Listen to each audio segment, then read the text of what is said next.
За дахиад санав уу? За энэ болохоор яг миний сүүлийн бичлэг юм аа. За тэгмүүд одоо энэ дээр би юуны тухай ярих вэ гэхлээр 2 дугаар курст ороод за тэгээд тэрнээс цаашаа юу болох юмнуудын талаар ярина гэсэн үг байхгүй юу? За 2 дугаар курст болохоор хэдүүлээ дадлага хийн. За тэгээд ер нь хөвчлэн 2 дугаар курст энэ дээр болохоор 2 дугаар курст яг үзээд байдаг юм нэлээд хэцүү надад хэцүү санагдсан хичээлүүдийн тухай ярина гэсэн үг. За тэгэхээр би нэг энийг болохоор 3 жил 2 жилийн өмнө хийжсэн юм файл юм л да. 2 дугаар курсын зориуллаад хийжсэн юм байна. Тухайд бас мэдэр хийжсэн болохоор тэднэр зориулаад хийжсэн юм байна л да. За ингээд чухал ач холбогдолтой хичээлүүд гэдэг би ийм 3 хичээл тодорхойлсон байхгүй юу? За энэ дээр нь эхнийх нь болохоор нөгөө яриад байгаа системийн шинжилгээ зохион гэдэг хичээл. За энэ болохоор мэдээж манай нөгөө юуны хамгийн суур хичээл байхгүй юу? Манай мэрэгжлийнхний бол ингээд яах боломжгүй юу гэдэг лээ. Ингээд зайлсхийх боломжгүй хичээл байхгүй юу? Заавал үзээд ойлгож ийж энэ мэрэгжлийг эзэмших боломжтой болно гэсэн үг байхгүй юу? За тэгэнгүүт энэ дээр системийн шинжилгээ зохиомжтой холбоотой бүх юмуд байна. Тэг яг өмнө нь болохоор нэлийн олон төрлийн юунуудаас юу бүрддэг байсан юм. Дүнгийн бүтцэн нэлийн олон төрлийн янаас бүтддэг байсан байхгүй юу? Тэгээ одоо болохоор ер нь сая би дахиад нөгөө гол сайжруулахаар үзсэн нэлийн бас юуны гол ачааллын хувьд бол бас гайгүй байна лээ. Гэхдээ ер нь бол шалгалт нь бол эхний шалгалт нь цаасаар аваад дараагийн шалгалт нь юугаар авдаг болохоор мөдлөр авд юм байлээ. Тэнгүүд цаасаар авдаг шалгалтын дээр бол хэдүүлээ яг аргагүй юугаа сайн мэдчих хэвээр гэсэн үг. Шинжилгээний агуулгуудаа маш сайн ойлгоцсон байх шаардлагатай гэсэн. Өөрөө ингээд хийж явах шаардлагатай болохоор тийм практик юунууд бас даалгаврууд бас орж ирдэг гэсэн үг юм дээр нь. За тэгээд нэг тиймэрхүү юм байдаг. Энэ хичээл дээр бол нэлийн ач холбогдол өгч яг цагийн маа цагт нь хийж явах шаардлагатай юм хичээл байгаа гэсэн үг шүү гэж танилцуулах гэсэн юм. За энэ visual програмчлал гэдэг хичээл байгаа. За энэ бол нэлийн бас жоохон төвхтэй хичээлүүдийн нэг. Ягаад тэгэхээр одоо нөгөө Mac ашигладаг хүмүүс байгаа шүү дээ. Тэнгүүт энэ visual програмчлал ашигладаг яг энэ програм нь юун дээр ашигладаг юм. Visual Studio гэдэг энэ тустай юу байгаа. Одоо Visual Studio Code гэдэг нөгөө цэнхэр логотой нь бол юун дээр ч ажиллаж болно шүү дээ. Харин Visual Studio гэдэг энэ ягаан логотой нь болохоор зөвхөн Windows юм а бусад үйлдвэрлэлийн систем дээр ажилладаг байхгүй Mac дээр ингээд суулгах гэж нэлээд юм болдог. Тэгээд суулгахдаа ер нь жоохон ингээд гацаад байдаг алдаатай ажиллаад байдаг жоохон төвхтэй юм хичээл байхгүй. Тэгэхээр энэ хичээл дээр ер нь бол нөгөө нэг юуны нөөц их шаарддаг. Сервер талаас нөөц их шаарддаг гэх юм уу? Одоо сайн компьютертэй байх шаардлагатай болдог гэсэн. Тэнгүүт одоо нөгөө манай лабораторийн компьютерууд дээр бол ер нь айгу ажиллахад айгу асуудалтай байдаг, гацалт их үүсдэг гэх юм уу? Одоо миний компьютер бол жишээ нь гээд яг юун дээр сценарий ажил дээр бол нэр нь ингээ гацаад бараг ажилдгүй байсан. Тэгээ арай гижил давж гарсан гэх юм уу? Тэгэхээр RAM өндөртэй хүчин чадал тэгвэл сайтай компьютерүүд бол гайгүй байх гэж бодож байна. За тэгээд энэ яг яадаг хичээл юм бэ гэхлээр юм нөгөө 922 гэдэг хичээл үзэх байх л та нар. Тэрэн дээр болохоор юм объект хандлага програмчлал гэдэг хичээл үзэн. Тэрэн дээр болохоор та нар юм window builder гэдэг нэг юм хийх байхгүй. Тэрнтэй адилхан юм Windows Forms app гэдэг юмн дээр ийм desktop app хөгжүүлдэг хичээл байхгүй. За тэгээд энэ дээр ийм C# дээр хичээл үзнэ. За тэгээд ингээд юунуудаа хийгээд сценариудаа хийгээд тооцоолаад тэгээд төслийн ажил гэж нэг юм хийгээд юугаа яадаг. Дүнгээ гаргадаг юм хичээл байгаа юм. За тэгээд энэ дээр бол ер нь сайн ярьсанчлан програм гацах асуудал бол айгүй их гарна. Тэгэхээр юугаа төслийн хамгаалтаа бол эхнээс эхлээрэй гэж үзэж байна. Тэгээд шаардлагатай бол зөвөрийн хаард ашиглах хэрэгтэй. Рама нэмүүлэх шаардлагатай гэдэг ч юм уу. Тим юм дээр маш сайн анхаарах хэрэгтэй гэж зөвлөхөр байна. За энэ дараагийнх нь болохоор санхүү менежмент гэдэг хичээл байхгүй юу? За энэ санхүү менежмент гэдэг хичээл болохоор одоо нөгөө нэг юун дээр бусад санхүүгийн мэрэгжлийнх нь болохоор санхүүгийн удирдлага 1 2 гэж үздэг баггүй юу. Тэнгүүт тэрийг бусад мэрэгжлийнхэн санхүүгийн менежмент гээд нэг багцлаад 16 7 хоногт ингээд шахаад үзчихдэг. Хичээл баггүй тэр утгаараа айгүй юм юутай агуулга нь айгүй их тийм нэлээд юм шахуу хуваартай хичээл байдаг баггүй. Тэгэхээр миний хувьд бол надад айгүй юу санагдчихсэн хэцүү санагдчихсэн хичээлүүдийн нэг айгүй агуулга ихтэй лекцэн айгүй онлайн слайдтай тэнгуүтэй сценарийн агуулга нь бас айгүй хүндч гэдэг юм уу тийм санагдчихсэн.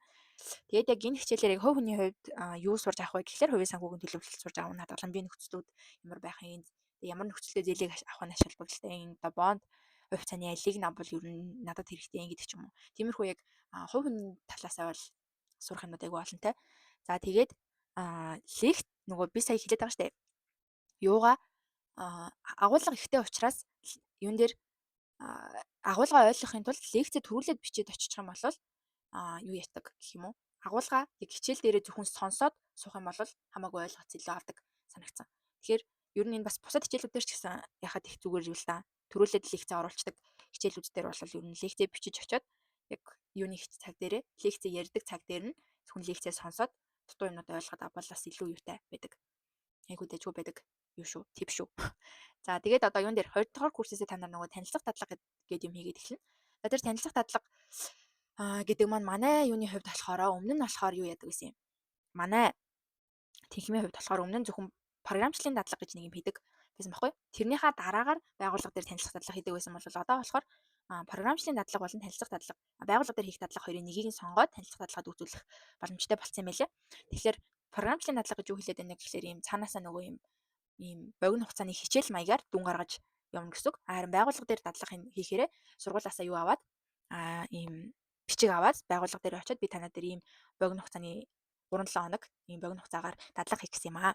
За тэгээд энэ дээр ингээд юу танахаас ийм боломжоор хангаж өгөх боломж байна уу гэж байгууллага дээр очиж уулзаад хийдэг. За тэгээд хэрвээ байгууллага олоог байх юм бол энэс бас тусалцаа үзүүлдэг. Тэнхмээс бас зарим байгууллагатай холбож өгч тусалцаа үзүүлдэг. За тэгээд ер нь намайг хийж хахад бол ажлын 15 хоногийн 3-7 хоногоос одоо ч гэсэн өөрчлөгдөг байх гэж бодож байна. За тэгээд юу газараа бол өөртөө олно эсвэл тэнхмээ тусалцаа авч яана гэсэн үг. Олж болно гэсэн үг. За тэгээд энэ дээр болохоор яг дадлага хийж байгаа зорилго нь юу юм бэ гэхлээр танилцах дадлага хийж байгаа зорилго нь юу юм бэ гэхлээр хэдүүлээ мэдээллийн технологи болон мэдээллийн системийн одоо энэ чиглэлээр үйл ажиллагаа явуулж байгаа байгууллагууд маань технологийн чиглэлээр үйл ажиллагаа явуулж байгаа байгууллагууд маань яг ямар үйл ажиллагаа явуулаад ажиллаа хэрхэн ингэж яаж явдгийг удирдах явдгийн. За тэгээд байгууллагуудын мэдээллийн технологийн бүтэц системийн хөтлөлт зэрэг нь ер нь яаж явдгийм байна. Тэгээ манай салбарт энэ мэргэжлүүд нь ажлын байран дээр яг юу гүйцэтгэж хийдгийг, карьер төлөвлөлт нь ямар түвшинд явдгийг гэдгийг танилцаатгаарай гэдэг үгнээс энэ юу хийдэг байхгүй юу? Энэ дадлагыг явуулдаг гэсэн үг. За тийм болохоор хэдүүлээ яг нөгөө юуныхаа дадлагынхаа тайлан дээр яг тэр байгууллагын ийм онцлогийг ийм байгууллагын юун дээр нь мэдээллийн технологи албан дээр нь мэдээллийн системийн албан дээр нэг ийм юмнууд нь онцлог байт юм байна.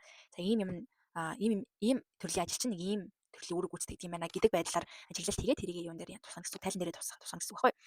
За тэгээд яг миний зүгээс өгөх зөвлөгөө нь яг юу юм бэ гэхэлэр байгууллага яг эхнээс ажиглана гэсэн үг. Хэрвээ одоо жишээ нь дараагийн семестрт би юу хайна гэж үзэж байгаа бол танилцах дадлага хийнэ гэж үзэж байгаа бол байгууллага эхнээс нь хайгаад тэгээд ийм юу яагаад өрчлөсөн сонголтоос өмнө юу юм байгууллага сонгоцсон байхаа нийлэн зүгээр. За тэгээд цаанаас нь тэнхмээс ингээд дадлага удирдамж гэж өгнө. Тэрийг маш сайн уншиж ойлгоод удирдамж дээр байгаа ер нь бүх зүйлсийг ингээд гүйцэтгэхийг ер нь зөвлөхөөр байна. За тэгэнгүүтлээ юуны төлөвлөгөө гэж гаргана. Дадлага хийх төлөвлөгөө гэж гаргана заяа. Тэнгүүд одоо би ингээд цаанаас нөгөө нэг юм ажлын байрны ажиглалт дээр хийх юм удирдамжин дээр нь байх байхгүй юу? Тэр удирдамжин дээр байгаа юмнуудыг за би яг ажлын 15 хоногтод тэр 7 хоногт тэр тим юм хийн, энэ 7 хоногт ийм ажиглалтаа хийн, тим юм хийн, очоод тим хүнээс ингэж аавна гэдэг ч юм уу. Тим юунуудаа айгуу сайн тодорхойлох шаардлагатай болдог. Тим асуудлуудаа ер нь сайн ихнээс төлөвлөчих юм бол айгу амар байдаг. За тэгээд дадлахын газар очиод яг өөрөө санаачлалтай ажиллах зүгээр байдаг. Тэгээд гол нь нөгөө тэр хүмүүс чинь ингээд чи богино хугацаагаар дадлах хийж байгаа учраас яг чамд байгууллагын холбогдлолтой чухал юм нарийн мэдээллүүдээ олохгүй шүү дээ. Тийм болохоор ер нь би бол нэг ийм юм сурмаар байна. Цаанаас чинь чамд ер нь нэг ийм ментор маягийн хүн гаргаж өгөх. Тэгээд тэр хүнээсээ би нэг ийм юм сурмаар байна. Ийм юм дээр ажил үзмээр байна. Та намайг ийм байдлаар зэмжих боломжтой байна уу гэдэг маягаар өөрөө их санаачлалтай байх нэг чухал дадлах хийж байгаа бол тэгээд яг нөгөө ихэвчлэн танилцах дадлагын үеэр бол ер нь бараг зүгээр суучих гад байдаг. Юу байдаг их байдаг хгүй тохиолдол их байдаг хгүй. Тэгэнгүүт нөгөө нэг юм тайландаа бичих юм ерөөсөө олддохгүй гэдэг шалтгаанууд бас хүмүүсийн гараас тавиад байдаг. Тэгэхээр юу яах вэ гэхэлэр юу хийх вэ гэхэлэр одоо анханасаа очихдоо би энэ газраас ийм төрлийн чадвар сурна. Эсвэл яг ийм төрлийн хүмүүс ийм хийдэг амьдрал дээр яг ямар кейсүүд гардаг гэдгийг ийм хүмүүсээс очиж асууна гэдэг маягийн төлөвлөгөөтэй очих хэрэгтэй байхгүй юу? За тэр төлөвлөгөөгөө гаргацсан байхад бол юу нэг асуудалгүй гэж бодож байна. За тэгээ миний нөгөө нэг бас нэг ажилласан юм нь юу вэ гэхэлэр юу байдаг? Ийм нэлийн том байгууллагт ч юм уу одоо ийм юу яатай ийм босоо бүтцтэй гэх юм уу одоо ийм олон шатлалт бүтцтэй байгууллага дээр очиж юу дадлага хийхээр нэгдүгээр тэр хүмүүс амар юу байдаг ажлын ачааллыг өндөртэй байдаг. Тэгээд нөгөө нэг бичиг баримт хөөцөлдөх ямар нэгэн энэ тэнэс чи зөвлөгөө авах юм уу тийм юмнууд нь процессууд нь айгүй олон хоног ингэж дамнаж үргэлжилдэг процесстэй байдаг гэж харсан байхгүй том байгууллагууд. Тэнгүүд жижиг байгууллагууд дээр одоо жишээ нь стартапууд дээр ч юм уу очиод дадлага хийвэл хамаагүй тэр хүмүүс нөгөө юу байдаг гэх юм уу байгууллагын талаар судлах боломж өндөр. Тэнгүүд ингэж цөөн тооны хүмүүсээр хүрээлэгдсэн ийм хамт олон очиж гэсэн үг шүү дээ. Тэнгүүд илүү нөгөө юу байдаг юм шиг санагдсан. Цаанаасаа нөгөө тусламж гуйх ч юм уу эсвэл ямар нэгэн зүйл асуух шаардлагатай болвол ийм хэвтэй бүтцтэй учраас айгуу дэжгүй амархан байдаг гэж яасан үзсэн.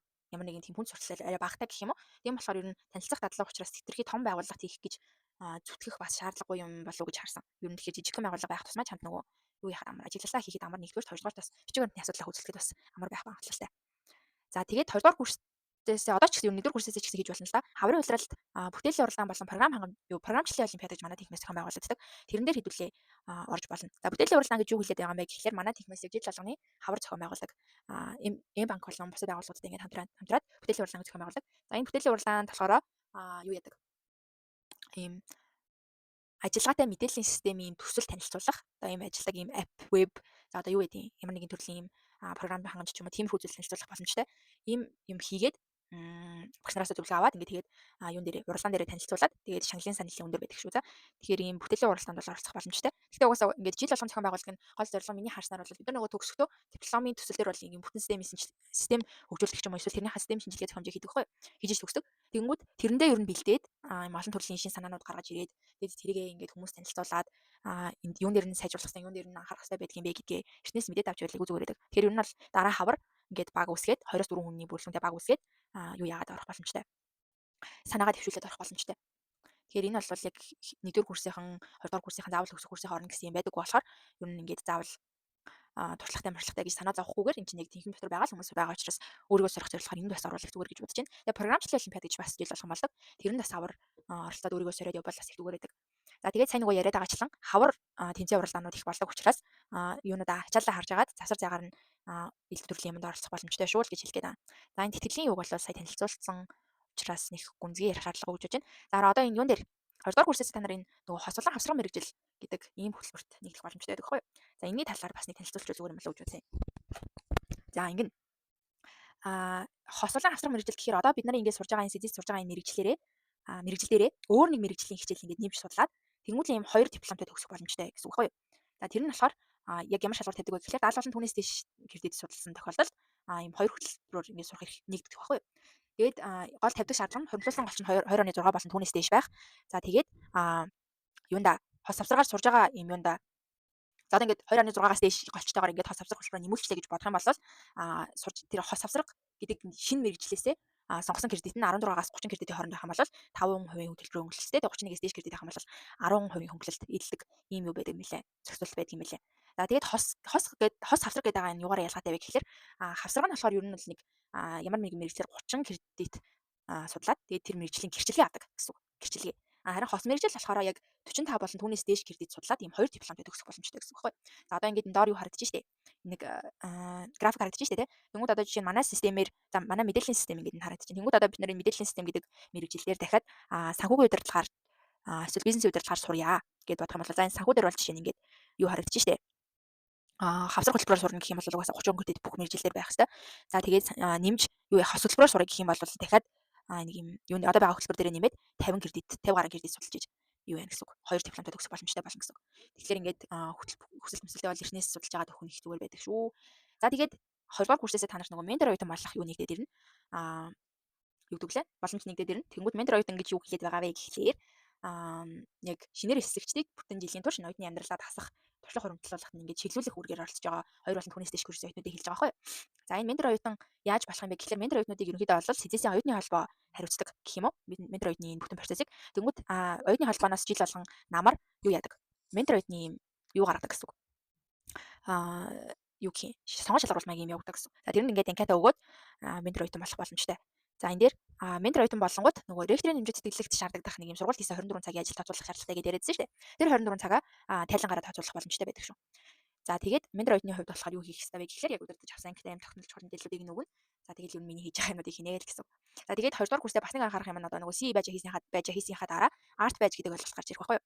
За тэр art badge нь яг юу вэ гэхлээр ийм оюутнуудад ийм урлагийн боловсрол олгох зорилготой хөтөлбөр байхгүй.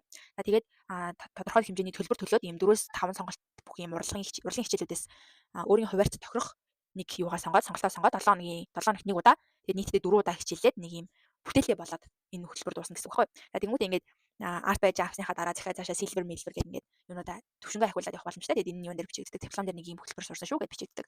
Тэгээд ер нь бэрэн бичлэг, өнгө ойлгох үе, уран зураг, гэрэл зураг, гар урлал, бүжиг гэдэргээд ийм олон төрлийн юу байдаг.